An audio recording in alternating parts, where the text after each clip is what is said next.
Biden membanjiri ekonomi dalam negeri Amerika dengan stimulus keuangan 1,9 triliun dolar, atau kalau orang awam membacanya printing money, maka Tiongkok juga pakai strategi yang sama, namun beda target market. Kita setuju tidak setuju, tahu sekali Tiongkok adalah negara agresor ekonomi. Kirinya, kalau ada perusahaan BUMN Tiongkok di suatu negara, itu artinya negara tersebut sedang diagresi ekonominya, bukan agresi militer, cara penjajah atau cara Amerika yang kuno itu. Namun sekali lagi adalah agresi ekonomi. Setelah agresi ekonomi atau serangan ekonomi, maka negara tersebut dikolonialisasi. Sumber daya alam negara tersebut pasti dikeruk habis. Yang kedua adalah kalau ada digital marketplace milik Tiongkok di suatu negara, baik tadinya milik lokal lalu diambil oleh Tiongkok, itu pastinya pasarnya negara tersebut sedang diagresi, sedang diserang. Pasar sebuah negara diserang, awalnya pasarnya dulu dikuasai, lalu jaringan distribusinya dikuasai, kemudian jaringan produk Tiongkok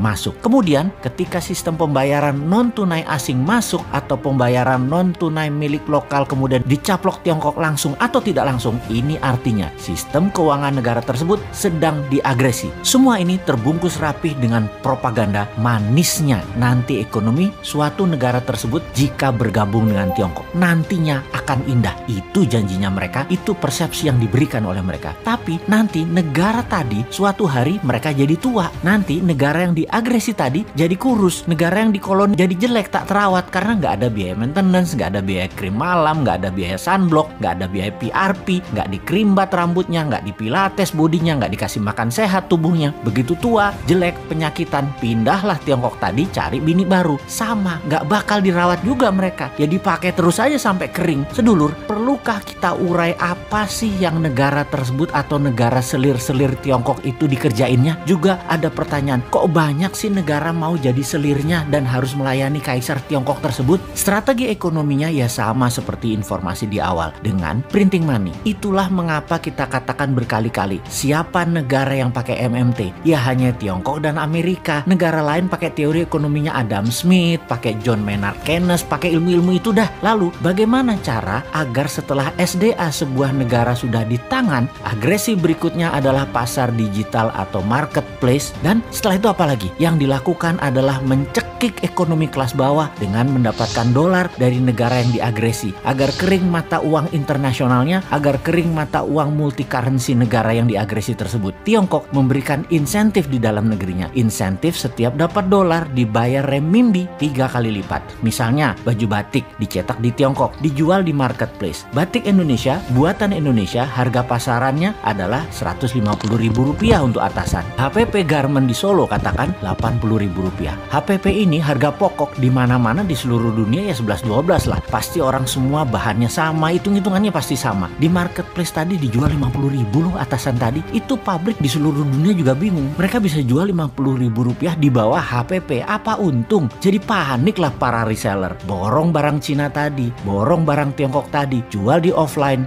jual di online, di tempat lain harganya Rp80.000. Pabrik di Pekalongan, pabrik di Solo, pabrik di Bandung, kemudian ya mati bertumbangan. Produksinya nggak ada yang nelen, nggak ada yang beli. Itulah strategi membunuh produksi, membunuh ekonomi UKM di sebuah negara. Lalu si pengusaha Tiongkok yang dapat $4 per baju tadi, untung dagangnya bagaimana? Oh ya rugi kalau secara dagang. Modal dia kan tetap aja Rp80.000. Tetapi ketika $4 tadi uangnya masuk ke Tiongkok oleh pemerintah Tiongkok, dolar tadi bukan diberikan dolar, tapi diberikan renminbi yang nilainya 3 kali lipat dari nilai yuan terhadap dolar, alias mereka dapat sekitar $12 atau Rp150.000. Jadi modal tetap Rp80.000, jual dapat Rp150.000 karena dolarnya dikali 3 kan terhadap renminbi. Ya untung juga pedagangnya. Di sini dolar masuk Tiongkok dan renminbi dicetak aja, kasih ke rakyatnya sendiri. Toh untuk sektor produksi, Tiongkok print money renminbi 3 kali lipat transaksi dolar masuk ke Tiongkok. Itu kuncinya. Disinilah pedagang untung. Underlying printing renminbinya ada dua. Satu,